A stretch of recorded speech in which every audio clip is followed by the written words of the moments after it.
Welcome back to In Too Deep. In this episode, I'm taking my old 70-foot Broward motor yacht for the longest run that I have ever done.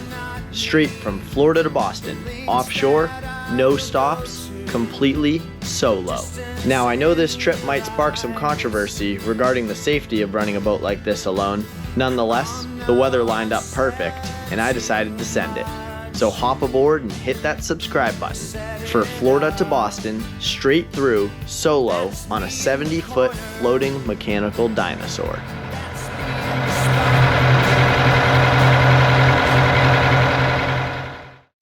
This voyage was conducted in U.S. waters aboard a private recreational vessel. There is no law prohibiting single-handing a yacht of this size, provided the vessel is operated safely and in compliance with the international and inland navigation rules. A proper lookout at all times was maintained using redundant radar systems, AIS, and automated alarms. This was a highly planned passage with a fuel range, safety gear, and experience to complete it. Do not attempt this trip without training, proper equipment, and a realistic fatigue management plan. All right, guys. Good afternoon from Fort Pierce, Florida. I just took a quick little dive underneath the boat just to make sure everything looked a-okay. We've got some updating to do. Firstly, I know you guys are probably wondering about that leaking coolant pipe.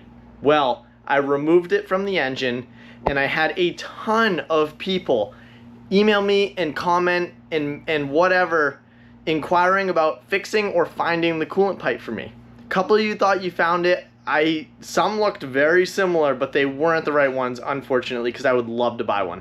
And then there was a handful of people that said, hey, I can build this for you. So I picked this one guy that I found in Miami. I sent him the pipe, and unfortunately, he wasn't able to make me one in time, but he was able to patch it, which the pipe's like rotted, so it was hard for him to patch it. It was thin metal. It's like, for those of you that have welded, you know, I understand, welding thin rusty metal is like, it's like trying to get a blowtorch close to a piece of printer paper to char it but not blow a hole in it with the flame.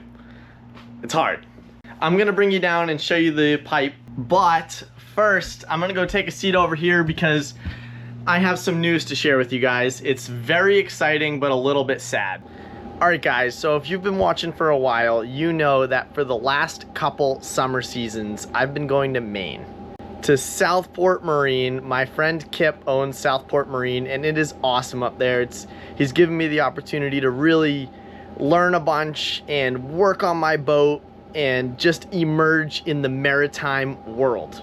But this year, as you know now, the big goal is to get my private pilot's license. So I had to put some serious thought into where am I going to go this year. I really wanted to go back up to Maine, but I talked to Kip and I explained my concerns with getting too distracted in marina activities. And he completely understood. I really need to separate from everything else to focus on getting my pilot's license in a timely manner.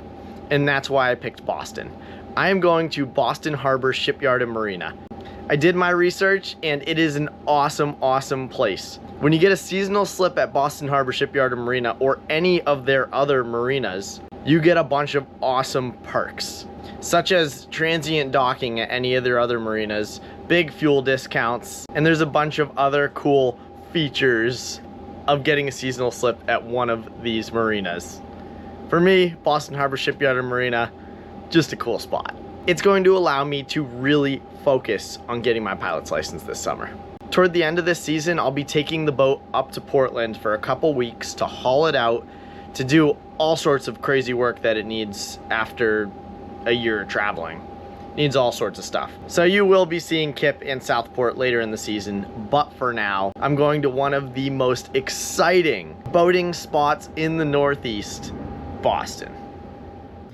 All right, guys, here is the coolant pipe. So here is where he patched it. He said it was very thin, and you can kind of see that he couldn't put the heat into the pipe because it would just blow through. So I filled it with water and found that it's leaking in a couple spots in the welds. So I need to coat this in JB Weld anyhow. And then when I was wire wheeling it, that spot blew through. This pipe is done. It's smoked. It's rusty. It's gonna get me back to Boston, but then I actually need to get a new pipe or make a new pipe. So If there's any expert fabricators out there, I'm talking people that weld thin stainless or mild steel piping for a living, I would love to mail you this thing and see if you can make it for me. It needs to be like spot on though. It's a very unique bend, so I might even try to do it. So here's what I'm gonna do. I'm gonna JB weld this again. First one lasted 2,000 miles. Hopefully this one lasts 1,200. All right, remember last fall when my water heater almost set the boat on fire? Well, it almost set the boat on fire again.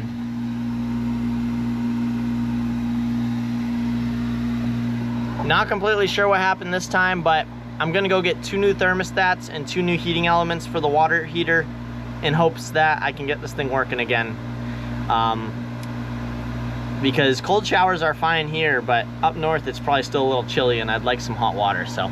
Other than that, put the coolant pipe back on, fill her up with some fresh coolant, and I think this bad girl's pretty much ready to rip for Boston. So I'm gonna go out to Home Depot and get the stuff for the water heater, and then JB weld the coolant pipe and try and get this bad girl ready to rip. Put some fuel in her here in Fort Pierce.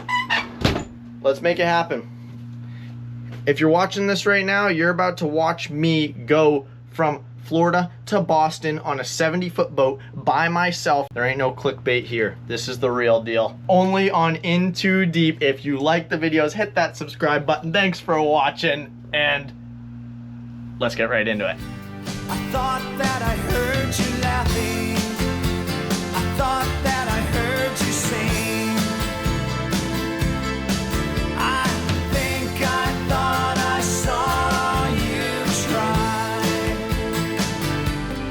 Every whisper, every waking hour, I'm choosing my... All right, well, I think that'll get me up north, and I'll fix it right once I get it up north.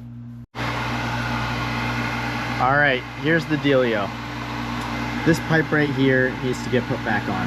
I literally just put it on because I had to move the boat to a different slip. So I slapped it on there, filled it with nice clean water maker water because it's totally clean water. And now I took it back off to drain the coolant again and to flush it out. And I'm gonna build a gasket for this so it's nice and sealed up so I can get a new one. All right, this flange is clean. That's all nice and clean. I'm going to make a gasket now. Trying to keep eye on you like a hurt, lost and blind. Oh no, I've said to... All right, so I thought that I had gasket material, but I didn't. So I made this out of an oil filter box. But all the bolts line up, it's pretty good. It'll do till I go to replace the pipe, that's for sure. Alrighty, she's all installed.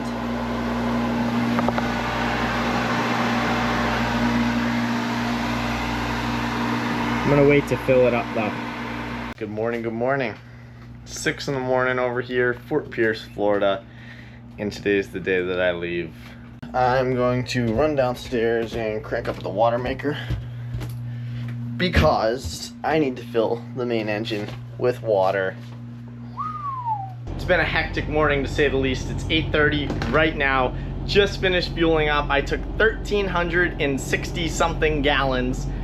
Whoo! So I'm gonna go pay for that, and I just started the engines. They're warming up. The coolant pipe's looking mighty fine, except for the fact that it's already leaking. Yay. But it's all right. It's just a drip from the patch, of course. Even though I JB welded over the patch. Hey, if my only recurring issue is this coolant pipe, knock on wood, I'm okay with that. I filled a bunch of jugs up with water maker water. I'm ready to keep filling this thing up. Although I'd be willing to bet the entire trip up north yields less than a gallon of leaked out coolant, so we'll see. But this morning at Pelican Yacht Club has been amazing. I've had so many subscribers just roll up to say hi because they saw the boat. So if you're watching this, thank you so much. If you came over and said hi, that's just too cool. Big shout out to Pelican Yacht Club. This place is awesome. The dockmaster, Todd, is one of those people that always has a smile on his face. I like going to marinas where the vibe is just, the vibe here is awesome. Todd is smiling all the time, happy, just like what you expect in the boating community that sometimes you just don't get places you go. His helping hand, Kevin, also solid guy. He helped me out yesterday when we had to move the boat, and he's just a cool guy, lives on his boat, awesome. So if you're in the area and you need some slippage, or you want to become a yacht club member, Pelican Yacht Club, Fort Pierce, Florida. Not sponsored. I just love it here. So I want to spread the word to places I like. So awesome. We're gonna get underway here in a minute. Alrighty, I'm all untied, and it's time to get out of here.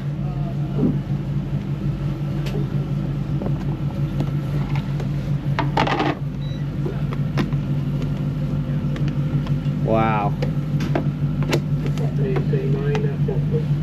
Pelican Yacht Club. See you, Todd. Bye, guys. Thanks for everything. Freaking awesome. Let me know if you need anything. Will do.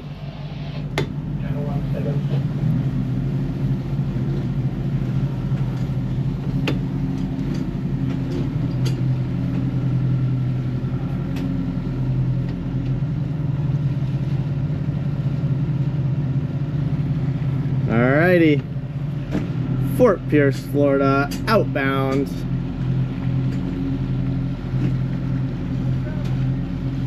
See you, man. Thank you.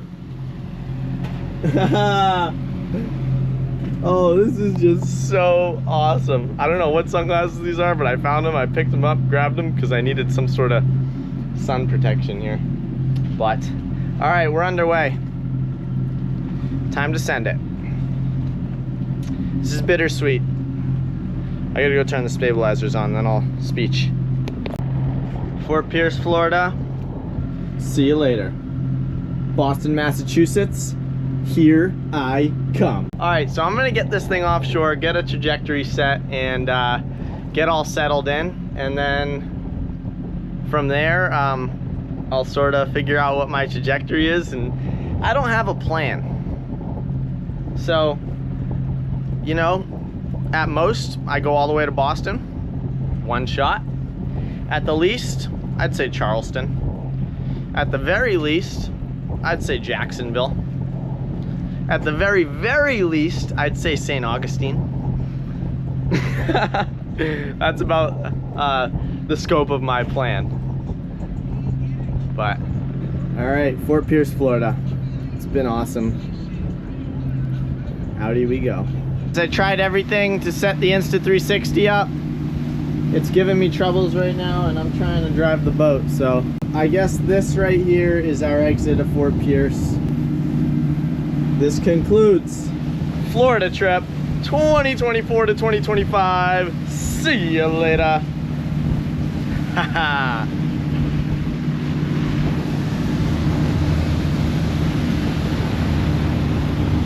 I met him at the fuel dock. Super cool guy. Beautiful boat right there.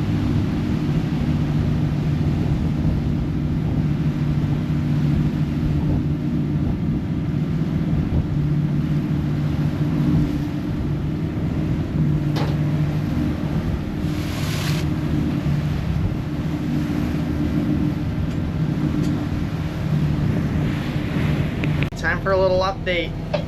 Holy crap, I need a haircut. Oh my, I can't remember the last time my hair was this long. That's insane. So right now it's about noon and I've officially entered the Gulf Stream. So if we zoom out here, you can see headed straight out, getting into the deeper water now. Not there yet, but getting there. Trying to figure out the guard zone for the Garmin radar. The alarm that I actually just connected to this, so it's very loud. because here's the plan. I'm running overnight by myself. A lot of you guys are gonna critique me hardcore for this. I know it. I put a lot of thought into it, and I can catnap right here at the helm. If a ship gets near me of any sorts, my AIS alarm goes off. This alarm is extremely loud. Check it out. I'll show you. I'll set up an anchor alarm just so that you can hear how loud it is. All right, see that? Coming out of the anchor alarm, and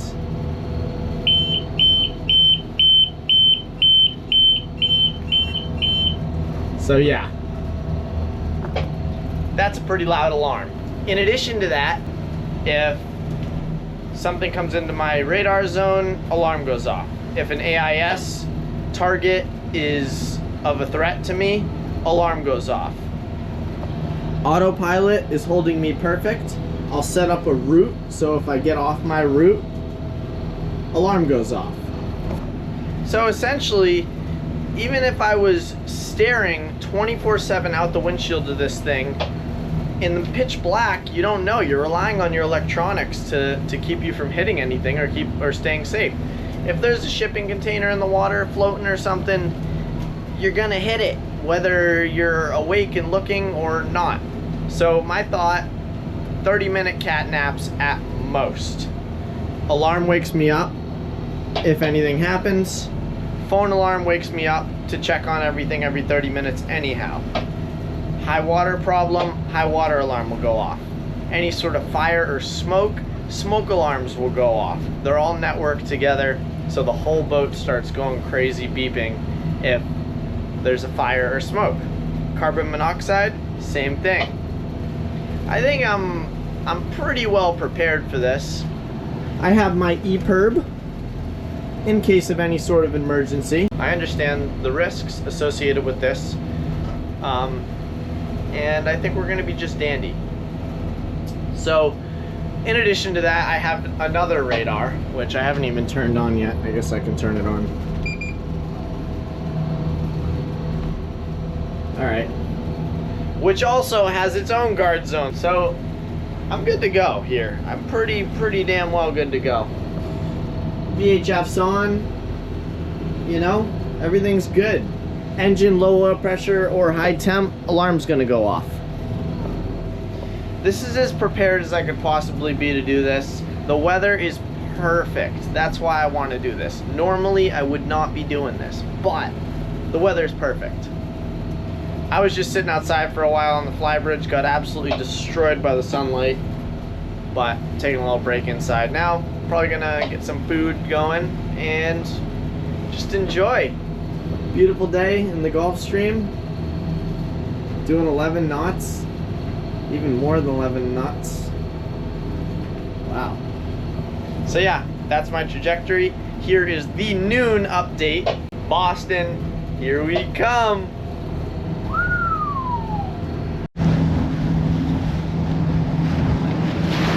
Look who decided to join us. We got some big dolphin fins. We're quite a ways offshore too.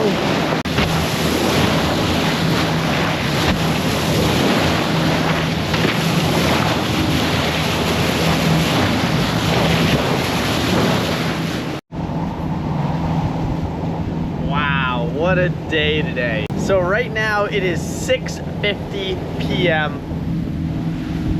The sun is not quite setting yet, but it's getting down there.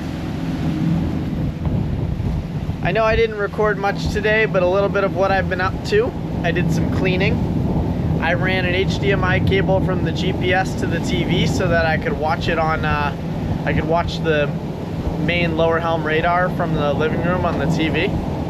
From the salon, sorry, I never say living room.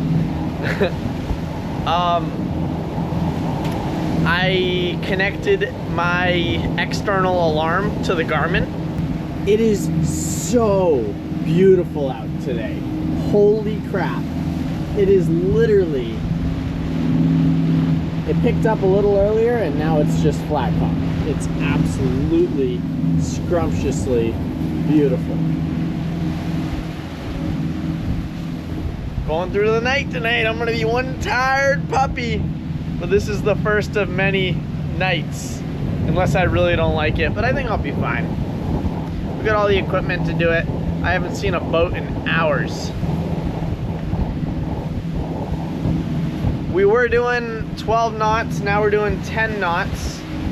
But I think as we get back into the Gulf Stream up here, it's going to pick back up a little bit. Still don't have a total plan in mind, but I'm just getting distance down while the ocean's a pasture. It's absolutely beautiful out.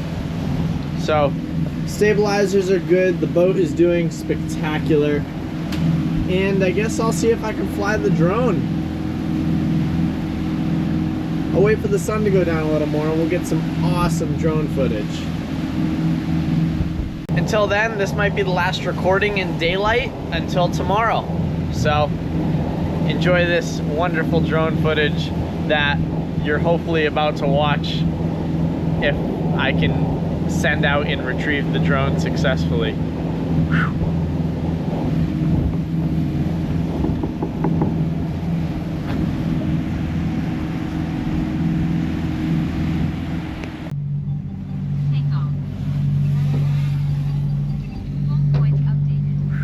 That was a close one.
Success. Good morning, good morning. I know I have not videoed in quite some time at this point. It's probably been about 12 hours and I ran through the night last night. So fortunately the weather is beautiful. It's picking up a little bit now, but it's just, this boat can take it. Like, you can be comfortable in 4-foot seas in this boat, no problem. So these are probably 2s going into the wind now. But I want to show you what I did last night about my sleeping situation. So I have my Garmin radar and AIS on the TV. So what I did was I slept right there, and I set an alarm for every 15 minutes. So every 15 minutes, I got up and at least checked to make sure there's nothing on the radar, which I see a little something there now. See that on the radar? Each ring is 2 miles, so that's about 2 3/4 miles out. I bet you we could see it on the horizon, and that's the first boat. Yeah, there's no way you'll ever see that in the camera, but there is a boat way out there. And I'm sure he'll pop up on AIS as we get closer, but look, every 15 minutes, peering at the radar, even if a boat was doing 50 knots, which I highly doubt any boat out here is going to be doing 50 knots right now, it would take them a long time to make way to me, and they would see me. And then every 4:15, so every hour, I got up, went to the helm, went up to the flybridge, looked around, and then I did a couple engine room checks. Probably should have done some recording last night, but it was night number 1. I wanted to give all my focus to making sure that my safety and the boat's condition are top notch. So that's what I did. But as we go on now, I'll record more, so. But yeah, so don't mind the depth. That's just, it must have picked up a school of fish or something. We're in like thousands and thousands of feet of water right now. But yeah, so having that is huge. Very helpful. I've been monitoring the weather closely, and I think coming into Morehead City is probably the smartest thing to do here, because it looks like the weather's gonna pick up off Cape Hatteras, and frankly, I just don't wanna go into anything that's even like questionable. I anticipate getting to Morehead tomorrow morning, early AM, so that's that. If the weather changes for the better, maybe I'll keep going. We'll have to wait and see. But for now, that's the update. It is 9:56 AM, and I feel pretty well rested. I mean, I'm not like, I didn't get a full night's sleep, but I started my cat napping at about 11 PM, and then I stopped it around 7:30 AM. So I did get my decent bit of sleep, just not deep sleep. So main thing, no boats all night, nothing. Oh, and there's the perfect example of my AIS alarm going off. That would definitely wake me up. Alright, so there he is. That's the first alarm I have gotten. Coincidental that I was recording. But see how this says nearest approach? 300, 600 feet, 42 feet. That means that his heading and my heading and both of our speeds, we're gonna get pretty close to each other, so. Not really a worry. As we get closer, we'll see. But pretty cool that the AIS alarm works like that. That would definitely wake me up. Any boat out here running in the middle of the night probably has AIS. So, and I have AIS, they know my location. Oh, look at that, the sea's behind us. The following swell's definitely picked up a little bit. And then I've got my little Japanese waving bunny there that my sister got me. It waves with the solar rays. It feels like it has a soul. So yeah, all is good. All is good. Time to target, about 10 minutes. So we'll see. But I'm glad that alarm went off on camera, because that's a perfect example of making sure that everything's all good. Like if it were pitch black in the middle of the night right now, I would know exactly what's going on. Although this didn't happen, so. That is my update for now. We'll see what later brings upon us. And for now, signing off. Peace. Well, you might be able to see that fishing boat now. And then there's buoys right here, but we are in 1,800 feet of water. And there's buoys right there. What do you suppose those are for?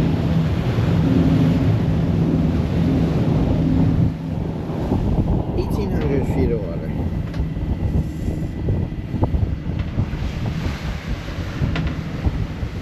1680.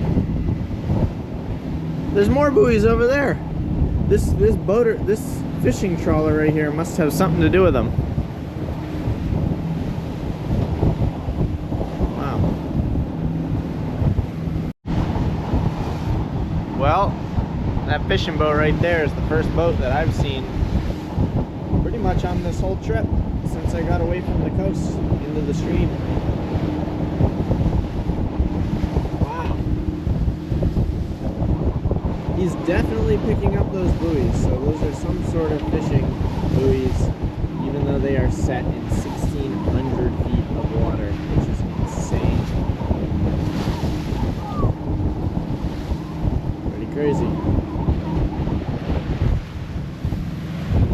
Someone in the comments probably knows exactly what they're fishing for. I'll tell you exactly where I'm at. Oh, look, I am literally exactly 97 miles east of Charleston, South Carolina.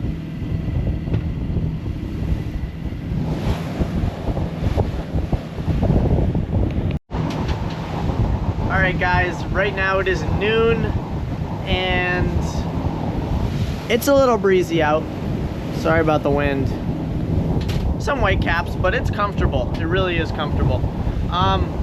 Here's the deal though. Oh wow, I just like came back into a thing of current because now I'm doing 10.5 knots. So I did some calculating on what I could do, what my options are. There's weather rolling in down here in the Carolinas, and it looks like it's here to stay for 4 or 5 days. But if I can make an average of at least 9 knots, and I go straight past Morehead City, then I can get myself into the clear before the weather shows up, and effectively, from what it looks like in the weather, have a perfectly smooth ride all the way up the coast, which is kind of like unheard of. Well, when I say perfectly smooth, probably not smooth, but nothing that's going to be subjecting the boat to things it doesn't want to be in, or myself. Like this right here, these are some decent little swells that are just ripping up here. Probably doesn't look like it, but this is fine for the boat. This is comfortable for me. It's not beating the crap out of the boat. The decks aren't even getting wet. So I'm gonna change my course here to adhere to what I'm looking at. I think we're only gonna switch 5 degrees. Oh, I got a new autopilot panel for up here because the old one was bad. All right, auto 40. We're going for it. We're going for it. Holy crap. I have to say, the worst part is doing the overnights, and with all of the safety equipment that I have aboard and the electronics, you can't see out the windshield anyhow. So I'm like instrument navigating. It's instrument navigating the same as, you know, a plane, except you're not taking cat naps if you're piloting a plane. But in the boat, we're doing 10 knots at most. It's the big risk would come with a buoy, getting tangled in a buoy, a random buoy, or some other sea debris that the radar wouldn't see anyway. And if I had been up and if I was at the helm diligently watching, I probably most definitely still wouldn't see. So there's inherent risk with everything, and that's what it is. So that's enough of the spiel. We're gonna go for it and see how it goes. When I say we, I mean me and my wonderful aluminum vessel right here. She's treating me damn well, knock on wood. I still need to finish that wood, speaking of wood. That's why all this trim is off, if you saw in the last video. She's treating me so well. So well, I'm so proud of her. 1979 8V92 twin turbo Detroits down there. All the way through the seas. At some point, I'm definitely gonna shut one down at a time to check the oil. But yeah, should be good. We're gonna go downstairs and do a little engine room inspection on cam. I've been down here a couple times, but I haven't brought the cam yet. Everything looks good.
pretty good. Everything down yonder looks pretty good. It's truly amazing. These old Detroits, these are old pieces of equipment. I know you see oil places, and those two oil lines definitely need to be replaced, but they're just seeping. The seas are definitely picking up a little bit, but it still ain't bad, and it's supposed to calm down again. Whew. I don't like being down in that hot engine room while this thing's running. It sucks. Well, it appears as if we'd entered another section of the Gulf Stream, I think. I saw these waves coming up for quite a while, the whitecaps. It's calm with no whitecaps back there. But here, I saw them. The waves picked up, and we are just flying. We're doing around 11 knots, but I'd rather not take the 1 knot hit and just have calmer conditions. But this isn't terrible. So this is our new sea condition. 11 knots with some bigger waves. I started trolling a reel. I'm gonna go reel that in. All right guys, so right now the seas are most definitely picking up a little bit. I don't know if you can tell through the window here, but you can definitely see that. You can definitely see the lamp doing its thing.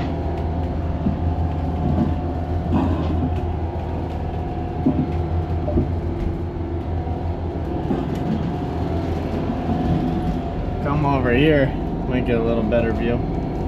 But all right, so I've been putting some serious thought into whether I should keep going or go into Morehead City, because there is weather rolling in, but I can beat it if everything goes like perfectly.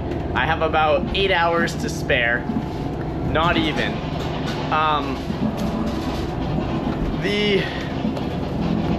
Here's the big thing. I don't like going around Cape Hatteras. I've never gone around Cape Hatteras for one reason. I hear the VHF going crazy over there. The one reason I do not like going around Cape Hatteras is because it's known as the graveyard of the Atlantic. It is a deadly area because the Gulf Stream goes out to sea, and then the cold water from up north intersects the warm water from the Gulf Stream. So, see, right now it's kicking up, and I bet you that's because we're back in the Gulf Stream right now. I don't mind it if we're getting the extra speed out of it. It's worth it. But here's the deal. I did some very fine calculating, and I'm going to take the outside. I'm gonna take the very eastern edge of the Gulf Stream to try and stay away from the shallow shoals that are going on in North Carolina. This freaking VHF radio.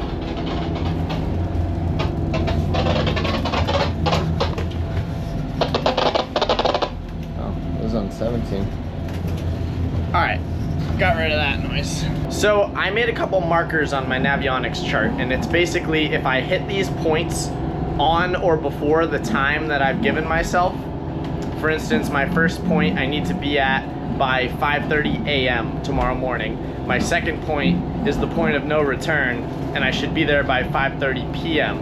So I'll keep tracking to see how that's looking, but basically I need to get north of this whole Cape Hatteras graveyard thing before this weather rolls in, or it's gonna be bad.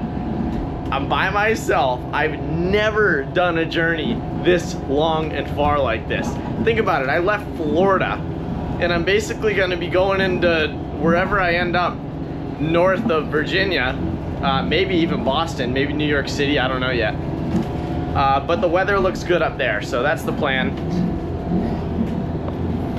For right now, I got a ribeye thawed out. I'm going to spice it up with some salt, pepper, and sear it up, throw it in the oven. All right guys, well this goes against everything I stand for, but we're back in rough seas again. It's not supposed to be rough, but it's getting rough. I just had to take down the glass. I had to tie the fridge down like real good. It's bolted, but I had to put a screw eye. Let me see if I can I had to put a screw eye in the wall and then ratchet strap it. It's also having problems already. Piece of junk. But, alright, let's go up to the fly. Oh.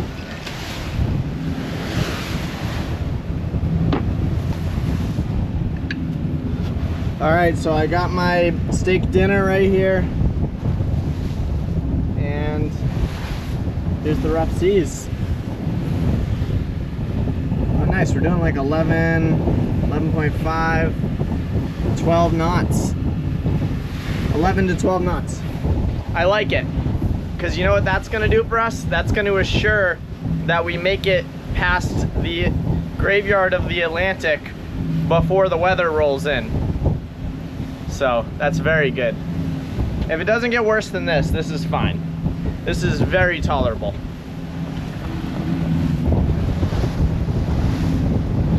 And on the GoPro, it probably looks like there's no waves out here, which is the funny part.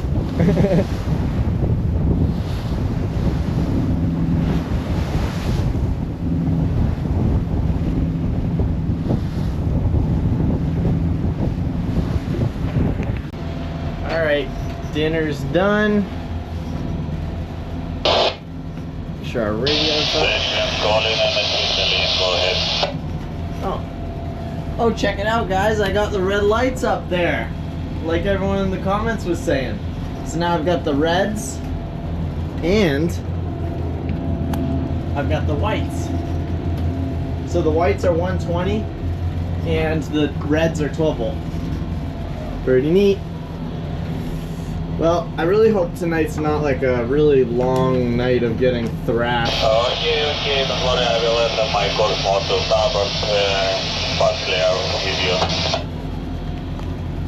I suppose we'll see, but at least I had a good meal. So I got some food in me, and I feel good, so that's good. Good.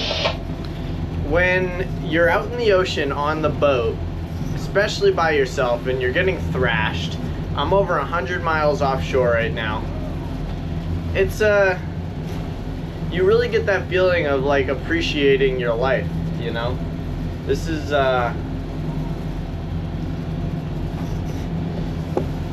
it's a pretty crazy endeavor here. Pretty nuts. A lot of mechanical reliance. It's like the same when you go up in an airplane. It's mechanical reliance. Except all could fail on this boat and I'd be fine. The worst case scenario would be, I don't even want to say it. We're not going to talk about that as I go in for a long overnight in the Gulf Stream 100 miles offshore. I think you know what I'm talking about though. If the stabilizers simply stop working, I'm going to be much more uncomfortable and all the shit in the boat is going to go everywhere. Stabilizers are a literal miracle. They are a miracle. So, all right, beautiful sunset. You want to see it? Let's go check it out.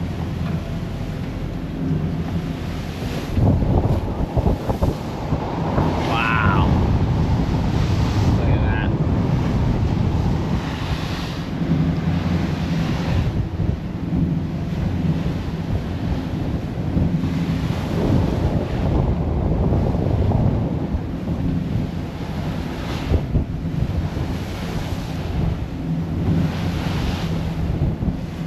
Calm down a little bit.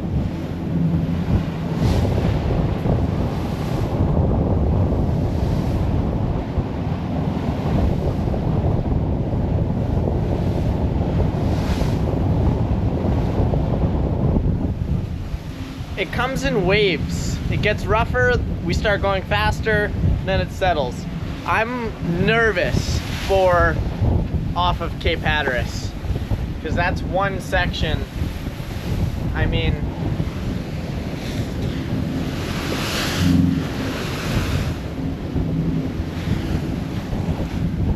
that's one section that, like, it's no joke. Thousands of sunk boats there. Frankly, I probably shouldn't do it. So, I'll assess as we get closer. I'll keep monitoring the weather. If it goes any more not in my favor, I'm gonna call it. We're going to Moorhead. If it stays the same or gets better, we're gonna do it. That's the plan. I took screenshots of the Windy app, so I'll know if it changes for the worst. Well, it's dark out. It's 8:30 and this is kind of what my night looks like. So I'll stay up till I get tired, then I'll set all my alarms. Actually, I already set all my alarms. So I have an alarm going off every 15 minutes. And as you can see, there's an AIS vessel on the screen right there. And it pings on radar. Just chilling.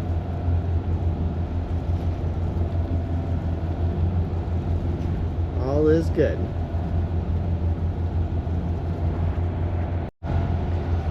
Hey, fun fact. That boat that we see on AIS, he's off my starboard side, 3 miles. It's STI Alexis.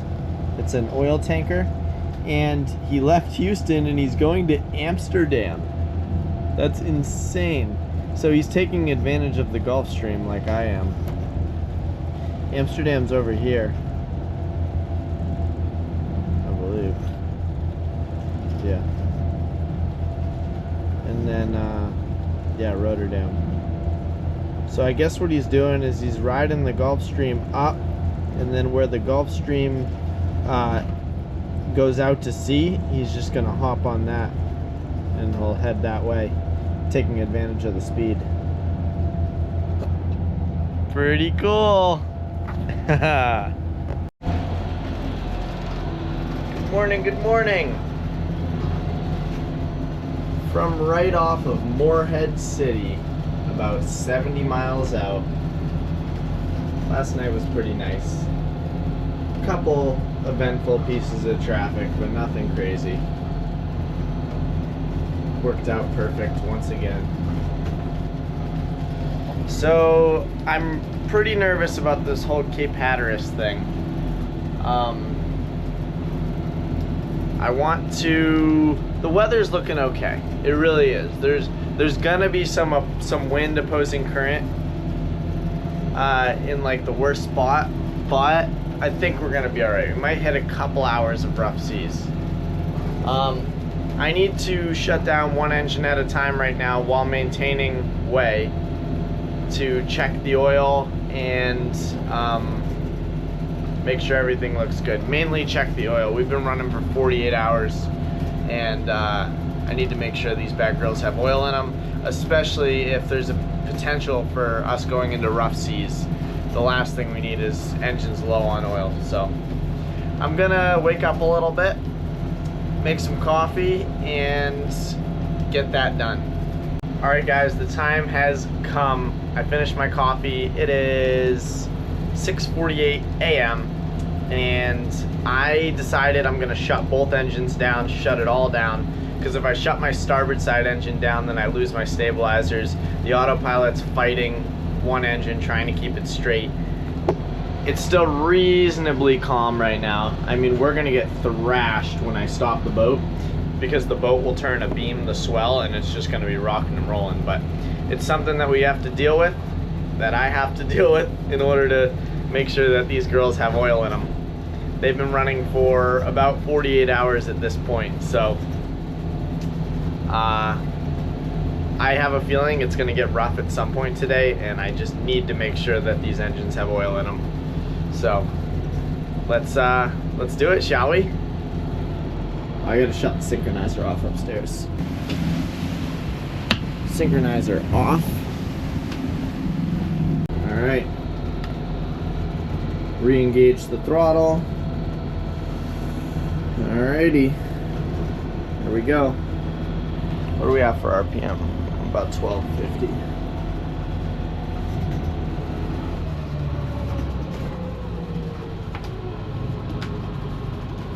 Idling, center.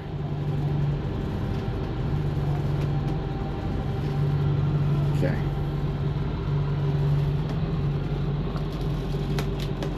Autopilot set at 065. Standby. And let the thrashing begin. Okay.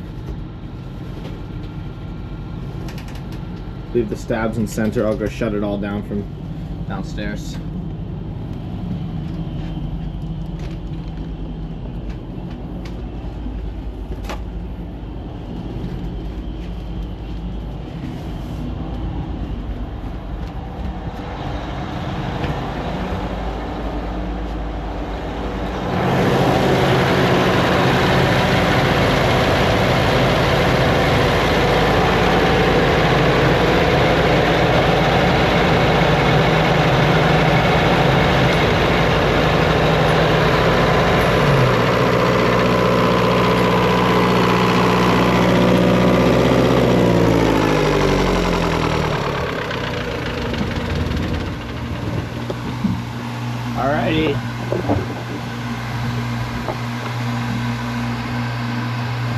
We're rocking and rolling. I know you probably won't be able to tell, or maybe it's possible the auto stabilization in the camera shows the boat rocking right now.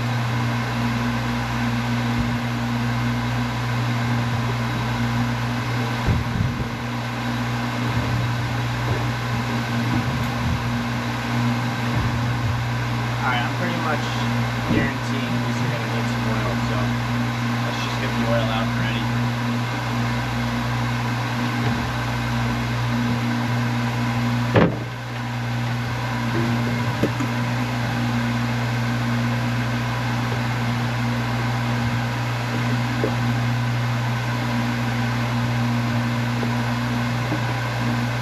Definitely glad to be doing this in calm seas right now. Well, relatively calm.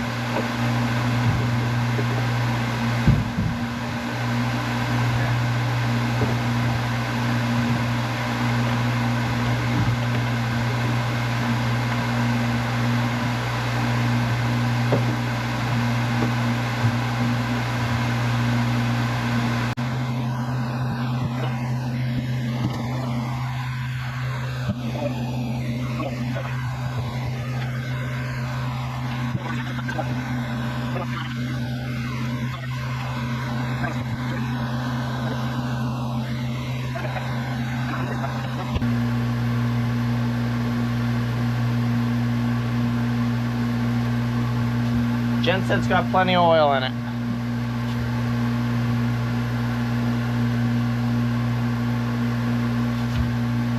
Genset's looking good.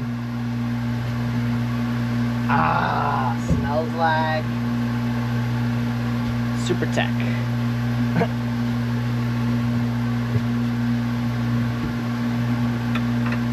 Oil cap, dipsticks tight, other oil cap, other dipsticks tight. Oh, you know what? While we're in here, let's do a dip.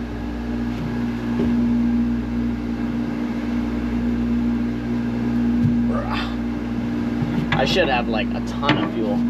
This tank should be like completely full if I had to guess. Oh yeah. Fuel is definitely not a concern right now.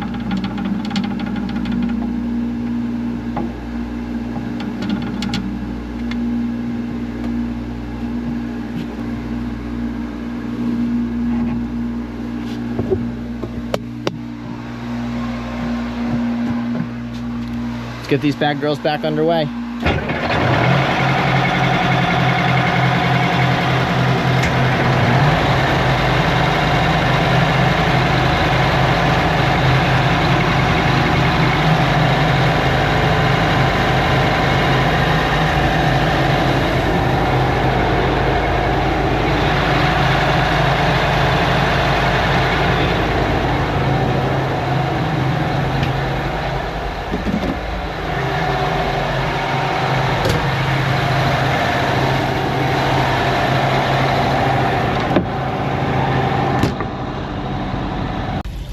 Lost about 10 or 15 minutes of travel.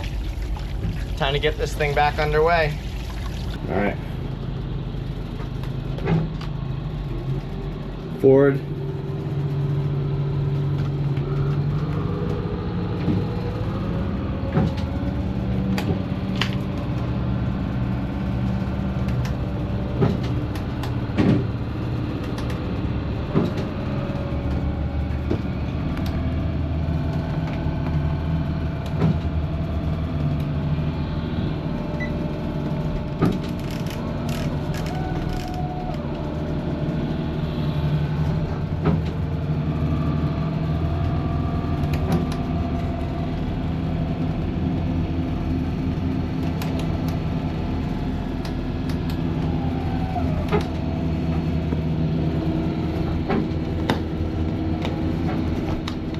Synchronizer on, slave to full.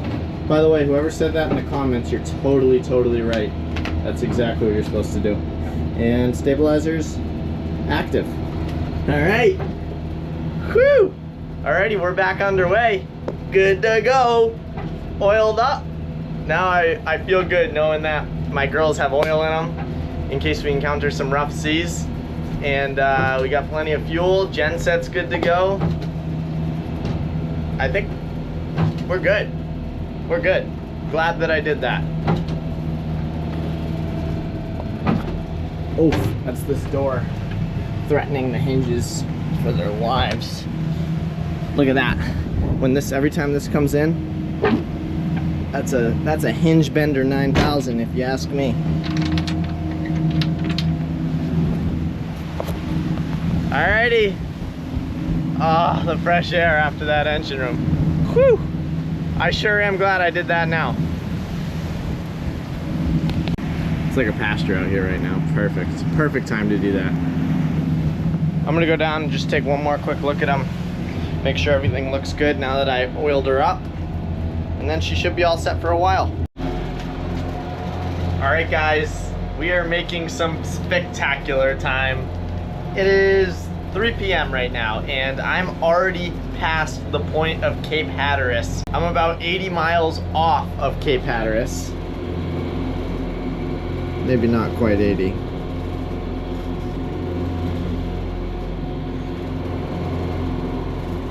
Sorry, about 60 miles off of Cape Hatteras. I just made my turn to start heading into land. Basically, I thought, well, maybe I'll go straight from here all the way to Boston, which is up here. But given the wind, I'd like to get closer to land. So I'm gonna tie back in. I'm basically gonna head straight for Ocean City, Maryland from here. We're gonna come out of the Gulf Stream, and knock on wood, so far I have had no bad weather. None of that Atlantic graveyard bad weather here. So I'm really excited to see the water temp drop off, because that's how I'll know I exited the Gulf Stream and entered the cold northern water. There's typically like a 20-degree difference. So I've been at 80 degrees since Florida. So when we exit the Gulf Stream here, and if you come here and you look at the currents on the Windy app, once we exit this Gulf Stream in about, let's say, 15 miles, we should start seeing the temp drop off. So that's the next hour or two. My big hope is that the waves don't really pick up once we get into the cooler water, like that transition. So right now it's very comfortable out here. Just knocking on wood it stays nice, because it's been nice, not rough, and I like it like this. The roughest it got was last night when we were making the food and I had to tie the fridge down. Right now it's 6 p.m. I know it's windy. The waves are picking up a bit, but there's short enough period where it's still comfortable for me. So all is good here. I hope this is how it stays. According to the Windy app, I'm out of the Gulf Stream. But according to my speed, I am most definitely still in the Gulf Stream. 12.5 knots. I did the math on, so I left Fort Pierce 48 plus 9, so 57 hours ago. I've done 610 nautical miles, which means that my average was about 10.7 knots, I think. I've averaged 10.7 knots. I'm running the boat around 1250 RPM. I've got plenty of fuel left. It's truly amazing, truly amazing. I just shut off the air conditioning because it is noticeably cooler here. It is cooling down. And it's a reminder, whoa. It's a reminder to me of how much I love the crisp, fresh air. When I first came out, I'm just like, it's so good, it's so good, it's crisp. It reminds me of my upbringing. You know that smell in the middle of nowhere? Well, a lot of you probably don't, but if you're in the middle of nowhere, like in the mountains, snowmobiling or something, well, snowmobiling is not a good reference because of the exhaust fumes, but how about skiing? You're on the top of a ski mountain in the middle of nowhere. That smell of like freshness, it's fresh. It smells like it just snowed.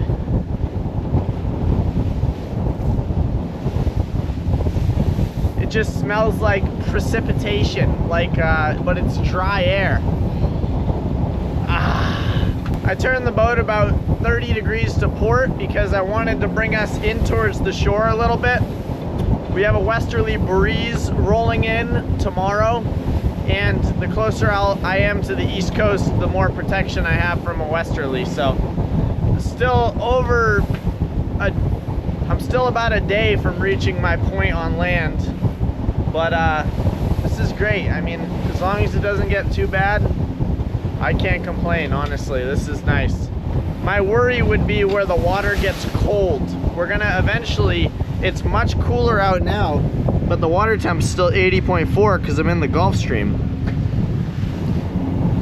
I must say, I love the perfect balance between like spending time by myself and then spending time with my friends and meeting people and stuff. I've always been pretty social, but I'm loving this just time by myself on the boat out in the middle of nowhere. It's pretty amazing, honestly. It just makes me reflect. I'm more than all thankful for my health. This year has been amazing. I feel good. My stomach doesn't hurt me. That's amazing. I feel very blessed for that. I feel blessed for having all you guys following me on YouTube. It's pretty cool. I never would have thought that this is what my life would bring me, but it's pretty cool. I'm thankful for this wonderful boat that's seemingly treating me so well. Knock on wood.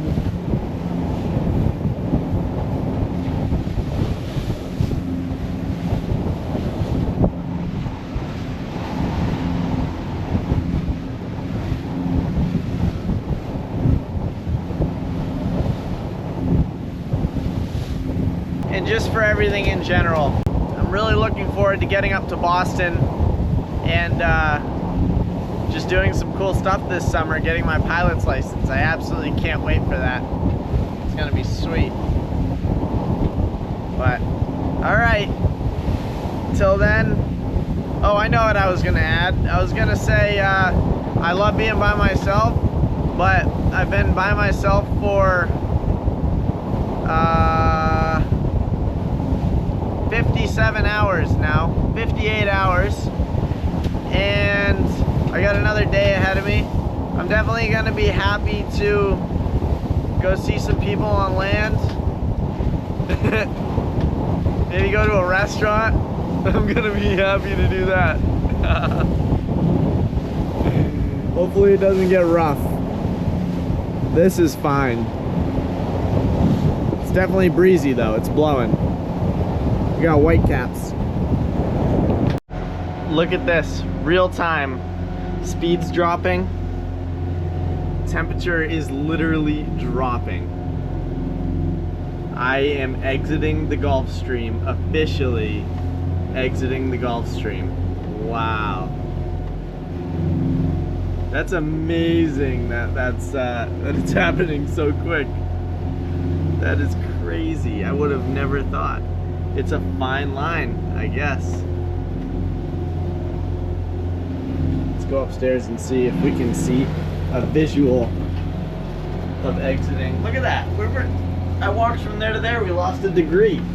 76, and when we get up top, it's going to be even lower. Oh, I don't have it on here. Oh yeah, I do. 75. Oh my God. And it's just getting flat. Flat. It's getting way flatter. So that answers my question. Look, we're already at 74 and 10.5 knots. 74. The temp is just dropping. That's insane.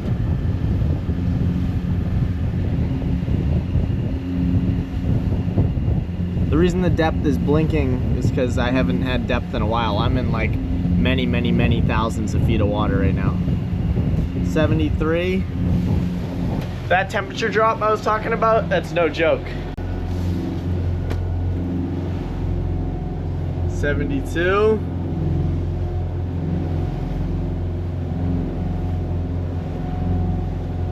Look at that. That is mind-boggling. I wonder if I look on the Windy app how it compares to what they show for water temps.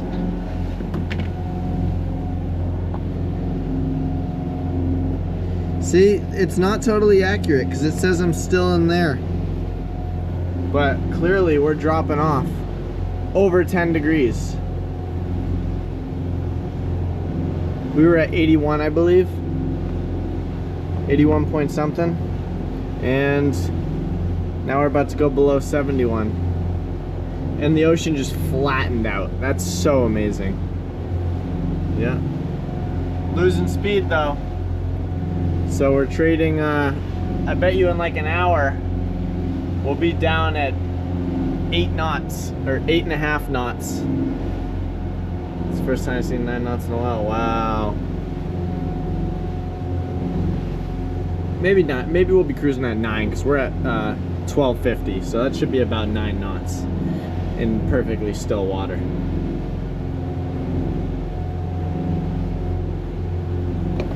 Truly amazing. All right, I'll give you an update in a bit. Alrighty, so I know I haven't been showing a lot of my meal making, but I just had chicken noodle soup. I've been making kasha omelets. Actually, that's all I've made since I started the trip. Kasha omelets, chicken noodle soup, a steak, and I just put some ground beef in the fridge to thaw. But the sun is coming down now. It's about to set. Water temps all the way down to 63.32, but somehow we're still doing 10 knots. Makes absolutely no sense, but I did turn us 15 degrees to starboard because of how calm it is now.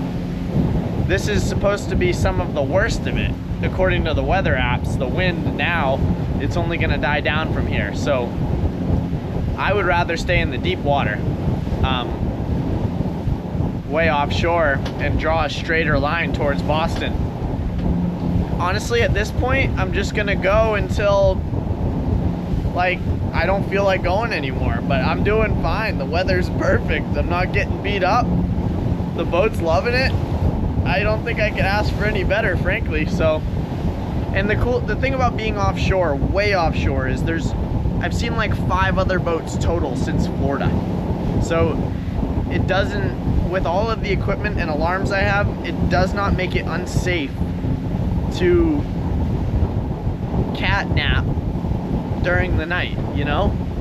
As long as I'm aware and I'm looking at the radar periodically, you know, I can see a boat 20 miles out on the radar.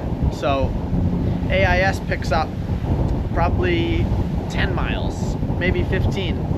But that's like 30 minutes to an hour of a alarm, of a warning. Essentially, I'd say this is perfect. Hopefully it stays like this. I'll try and give you a nighttime update. Until then, peace.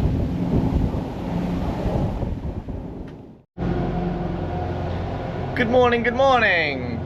It is the next day. The alarm only went off one time because I have it set to nearest approach 24 miles. So it went off for a cruise ship that passed me at 23 miles away. So that would have been plenty of notice anyhow. But my AIS alarm just went off again for the Fishinator. The Fishinator is, you probably won't be able to see it. He's like 3 miles that way, I believe. 2 miles? Anyhow, I also noticed that I was able to see a buoy back there on my radar, which is exceptionally impressive. It was like just a ball, 1 foot by 1 foot diameter ball at sea level, at the ocean's level, and I was able to see it on radar. So that's great peace of mind. But all right, right now we're gonna go downstairs because I want to see how much fuel I have left in my aft tank.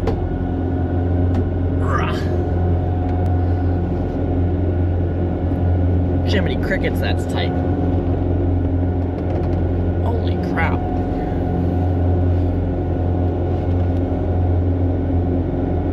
I'm gonna need to get a plier on that. How is that so tight? BRB.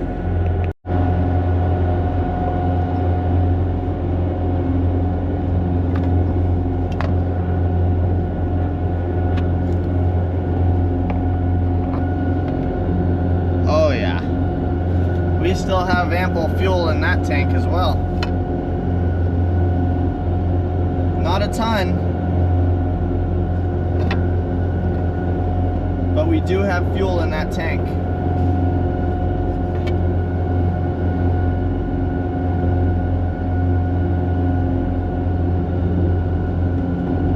It's getting there though. Let's go check the forward tank now. As long as that's full and I still have 600 gallons in that tank, then I'd say we're solid. I'll leave that right there. Alright. Check on the fishinator, make sure it's not going to intercept us. Actually, how fast is the fishinator going? Oh, the fishinator is only going 1 knot. Our nearest approach is 0.8 miles. Perfect. Okay. I just had a major incident with the forward head. It wouldn't flush. I'm glad I got it to flush, but it's leaking. So far that's like the only thing that's broke.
I got still a full day tank, 600 gallons in the day tank and some fuel aft. So that's at least 800 gallons on board. Started with, at the very least, 1,800. So that says we burned about 1,000, little over half. We burned about 1,000 maximum. Probably, realistically, probably less than that. Because that aft tank still has like 2 inches of fuel in it, which it's full. That aft tank holds 2,000 when it's full at 12 inches. So, well, let's say that tank was just 1,200 gallons and not 2,000 gallons, which I know it's 2,000, but if it were 1,200, then each inch on the tank, since it's a square tank or rectangle flat bottom tank, would be 100 gallons. So 2 inches is way more than 200 gallons. So good to know. All right, guys, a lot's happened in the last couple minutes. Firstly, I think I just saw whales that were swimming this way. So I was gonna see if, oh yeah, they might be dolphins actually. They might be big dolphins. I don't think they're whales. All right, more importantly, I just went downstairs for an engine room inspection and I found my first concern. My port side engine, the turbo, has been leaking exhaust between where the exhaust housing mounts to the center of the turbo. It's a common issue the exhaust housing warps and then you get exhaust fumes out there. However, the big problem is that the air filter was ingesting the exhaust fumes. So what I did just now was pulled back on the air filter and realized that engine was being completely constricted. So I have new air filters that I haven't put on yet because I didn't want to foul the new filters with exhaust fumes, and my thought was that I would put the new turbo on that I have for it once I get to Boston. However, after doing some thinking, I'm like, why am I restricting my engine of air just to save an air filter, which in the grand scheme of things, an air filter is far cheaper than an engine. Although I don't think I did any damage to the engine, but I put the new air filter on. And while I was doing that, I noticed that the transmission pressure gauge on that side is starting to fluctuate a little bit, which isn't normal. I keep an eye on it and it never does that. So I'm gonna shut down the port side engine and check the level. My guess is it's probably a little bit low. Definitely want to check that because you do not want to be running low pressure on a transmission. It hasn't gotten low yet, but we want to check that before it gets low. So what I'll do is set my starboard side engine at an RPM and then dial it back. Let me take the music off over here. I'm gonna dial back the port side engine and see if the autopilot can just keep us underway with the starboard side. Oh, that's why I went upstairs, to shut the synchronizer off and to look at the potential whales. I don't think they're whales though. All right, synchronizer off. You do check the fluid level in neutral idling, so I don't need to shut that engine down completely. All right, synchronizer. All right, let's take the port back.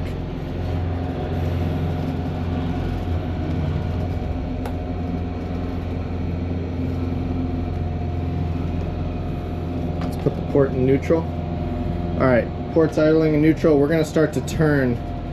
We're gonna turn hardcore to port here. As you can see, that's what's happening, but the autopilot is going to make up for that. Running on one, other one's in neutral. We're dropping some speed. Oh, boat's off course. It's gonna come back because now we've introduced rudder, so it's gonna come back. Let's just wait to make sure it can hold our position. All right, there we go. So it's already figured it out. All right, let's go downstairs now and check that level and add some fluid.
All right, we're back on course.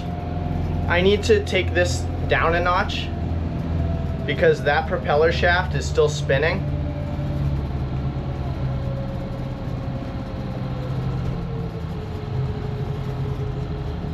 And I don't want that propeller shaft spinning when I'm checking the fluid. In fact, all right, it shouldn't be spinning now. So let's go check it again.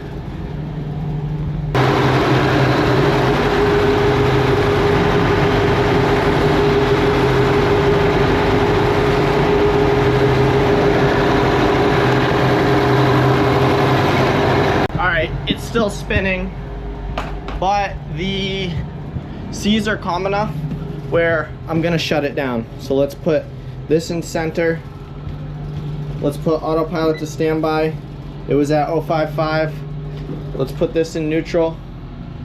All right, we're in neutral now. I should be able to check these accurately now. We're gonna be rocking and rolling. Maybe I'll check the oil level again while I'm here.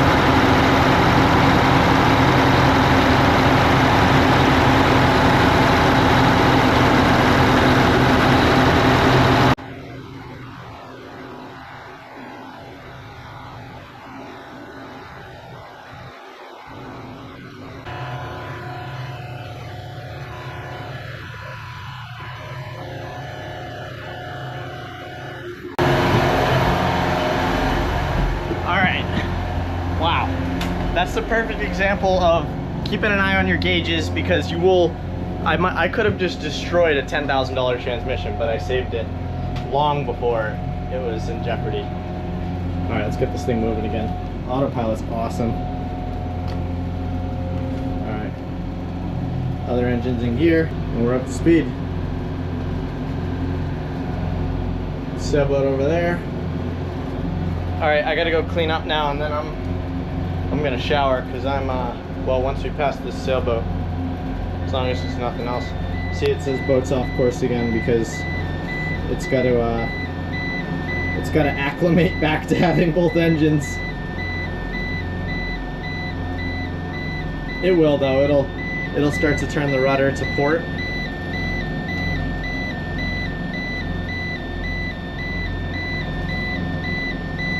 There it goes. Headed in the right direction. It'll figure it out. All right, I'm gonna go get cleaned up. Let's go take a look at the transmission pressure gauge real quick. It should be stable and not. By the way, you have probably seen the oil pressure gauge going like that in the past. That's a gauge issue, but I knew the transmission pressure should be normal, because I know that gauge doesn't normally flutter like that. That's what made me notice.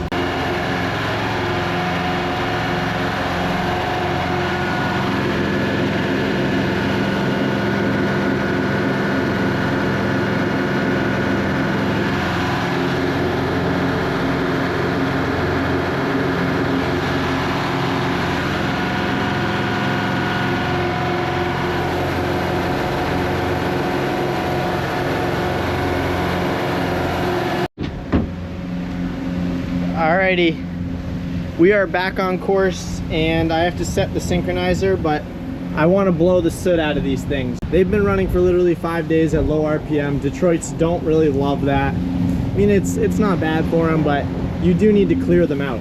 So you're about to see how much soot these things are going to roll.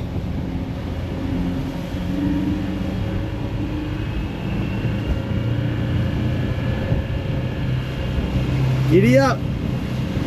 Oh yeah, she loves this. Giddy up, giddy up! See behind us? It's like a black cloud.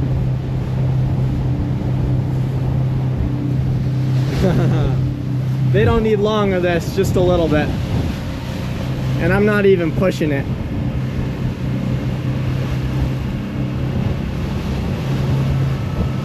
I would push it, but not this far offshore.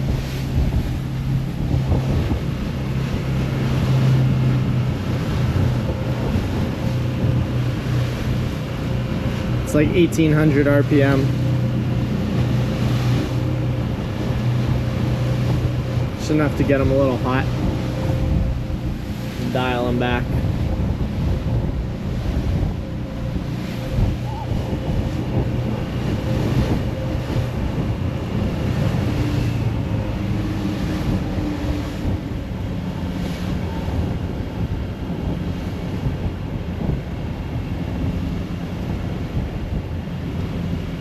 Synchronizer starboard to full throttle.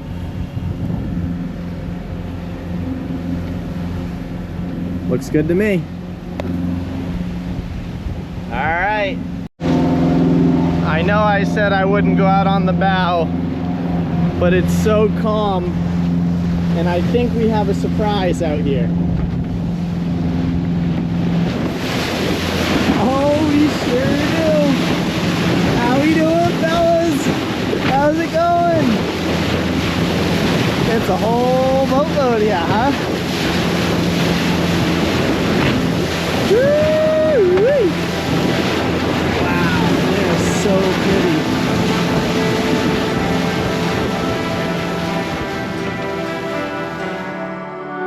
How long before I get in? Before it starts, before I begin? How long before you decide? Or before I know what it feels like? Where to? Where do I go? If you never try, then you'll never know. How long do I have to climb up on the side of this mountain of mine?